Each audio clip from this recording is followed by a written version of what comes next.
दोस्तों, चीन और रूस से बढ़ते खतरे के बीच अमेरिकी राष्ट्रपति डोनाल्ड ट्रंप करीब 28 सालों बाद परमाणु परीक्षण पर विचार कर रहे हैं। अमेरिका ने आखिरी बार साल 1992 में परमाणु परीक्षण किया था और अब अमेरिका में इसी सिलसिले में लगातार बैठकों का दौर जारी हो गया है। लेकिन भारत के लिए इसके क्या मायने हैं और अमेरिका का अब इस तरह से परमाणु परीक्षण करना बड़ी बात क्यों है, जानकारों से जानते हैं। जी बिल्कुल आकाश, अमेरिका न्यूक्लियर टेस्ट करना क्यों चाहता है, इस समझने के लिए सबसे पहले समझना होगा कि इस पूरी पृथ्वी पर जो सुपर पावर्स है उसमें रशिया है, अमेरिका है और साथ में है चीन। अब अमेरिका का इस तरीके से न्यूक्लियर टेस्ट करने की बात कहने के पीछे आप ये जानिए कि अमेरिका लगातार जिस तरीके से कोरोना वायरस को लेकर तनातनी बढ़ी है पिछले कुछ दिनों में चीन के साथ में, उसे देखते हुए अमेरिका अपने वेपन सिस्टम को लगातार मॉडर्नाइज करने की और कोशिश कर रहा है, जिसे लेकर हाल ही में यूएस नेवी ने एक वीडियो भी रिलीज किया था जिसमें उसने लेजर तकनीक के जरिए एक प्लेन को मार गिराया था।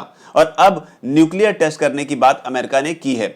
अमेरिका ने अगर ये बात की है तो अमेरिका का लॉजिक इसके पीछे ये है, क्योंकि लॉजिक किसी भी चीज के पीछे, रीजन किसी भी चीज के पीछे समझना जरूरी होता है। अमेरिका का भी ये कहना है कि पिछले कई सालों में चीन ने छोटे छोटे न्यूक्लियर टेस्ट अपने यहाँ किए हैं, गुप्त तरीके से किए हैं।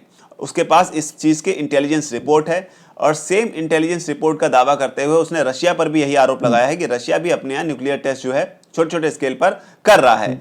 लेकिन अब इसमें भारत के लिए अच्छी खबर क्या है और अमेरिका डंके की चोट पर इसको करने की अगर बात कर रहा है तो भारत के लिए इसमें जो अच्छी बात है उसे समझने के लिए आपको ये समझना पड़ेगा कि दरअसल सभी देशों के बीच साल 1996 में एक ट्रीटी साइन हुई थी। ट्रीटी का मतलब एक तरीके से एक सिग्नेटरी हो गई, दस्तखत हो गए, 4-5 कई देशों ने मिलकर आपस में बैठ के बात की और ये तय किया और साइन किया कि हम आगे से ऐसा काम नहीं करेंगे। और वो जो काम 1996 में तय हुआ था वो था न्यूक्लियर टेस्ट को ना करने का, और उस वक्त उस ट्रीटी का नाम था CTBT, जिसके बारे में आप में से कई लोगों ने सुना भी होगा। तब CTBT साइन होने के बाद में ये तय हो गया था कि जितने भी न्यूक्लियर वेपन इस दुनिया में मौजूद हैं उतने ही सफिशिएंट हैं और उसके बाद अब इस पर कोई भी आगे देश परीक्षण नहीं करेगा। लेकिन दोस्तों, इसमें 3 देश थे जिन्होंने इस CTBT को हस्ताक्षर करने से मना कर दिया था। एक तो था हमारा भारत, दूसरा था पाकिस्तान और तीसरा था नॉर्थ कोरिया। अब भारत ने इसमें साइन करने से मना इसलिए कर दिया था क्योंकि भारत का यह कहना था कि जो CTBT आपने साइन की है, ये जो ट्रीटी साइन की है, ये डिस्क्रिमिनेटरी है। डिस्क्रिमिनेटरी का मतलब ये है कि ये इसका जो स्वभाव है ये अलग अलग देशों के हिसाब से, यानी जिनको करना था उन्होंने कर लिया और जो नहीं कर पाए अब वो नहीं करेंगे। इसलिए भारत ने इसको सिग्नेचर करने से साफ मना कर दिया था। CTBT का भारत हिस्सा नहीं था। 1996 में ये CTBT साइन हुई और 2 साल बाद ही भारत ने पोखरण में परमाणु परीक्षण कर दिया। और ये बात तब उस दौर में तमाम देशों को इतनी ज्यादा बुरी लगी थी कि भारत के ऊपर तमाम सैंक्शंस लगाए गए थे और आर्थिक प्रतिबंधों की वजह से भारत ने इसका काफी खामियाजा उस दौर में भुगता था। लेकिन जो भी हो, उस दौर में भारत परमाणु संपन्न देश बन गया था। हालांकि उसके बाद पाकिस्तान ने भी तुरंत परमाणु परीक्षण करके वो भी परमाणु देश बन गया और नॉर्थ कोरिया तो लगातार तब से आए दिन साल दर साल लगातार परमाणु परीक्षण करता ही रहता है। लेकिन अब अमेरिका का डंके की चोट पर यह बोलना कि वो परमाणु परीक्षण करेगा, इससे भारत को फायदा ये होगा क्योंकि भारत हमेशा जिस बात पर अड़ा हुआ था, भारत जिस तरीके से इस ट्रीटी के अस्तित्व पर ही सवाल उठा रहा था, तो कहीं ना कहीं भारत जो है वो पूरी तरीके से सही साबित हुआ।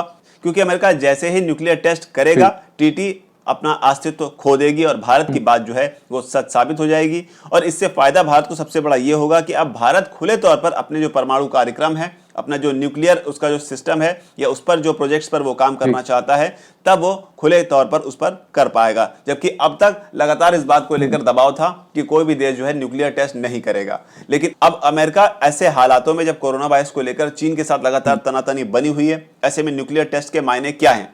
तो दोस्तों, इसको मायने को समझने के लिए जानना ये जरूरी है कि दरअसल अमेरिका यहां पर कोशिश ये करेगा, एक तरह का शक्ति प्रदर्शन करने की कोशिश करेगा, दुनिया को बताने की कोशिश करेगा कि हम में अभी भी वो दम है। अब इसमें अगर कोई ये निकाले कि क्या अमेरिका के इस तरह के परमाणु परीक्षण करने से वर्ल्ड वॉर शुरू हो जाएगी, दुनिया खत्म हो जाएगी, क्या अमेरिका पूरी पृथ्वी को खत्म कर देगा, तो वो बहुत ज्यादा फिल्म सी सा हो जाएगा। लेकिन एक तरीके से जो वॉर की बात होती है अभी बड़े देशों के बीच में, यानी कि जिस तरीके से अमेरिका है और चीन है और रशिया है, इन्हें लेकर किसी भी तरीके की वॉर की आशंका नहीं होनी चाहिए। क्योंकि वजह इसके पीछे है कि पृथ्वी पर ये जो तीनों लोग हैं ये एक तरीके से सुपरमैन, बैटमैन और आयरन मैन की तरह हैं, और इनके तीनों के बीच में अगर किसी भी तरह की कोई वॉर होती है तो उसका नतीजा सिर्फ विध्वंसी होगा, क्योंकि सभी देश परमाणु संपन्न देश हैं। ऐसे में कोल्ड वॉर की संभावना जो है वो बनी रहेगी, ट्रेड वॉर होगी, इकोनॉमी की एक दूसरे को गिराने की कोशिश जरूर की जाएगी।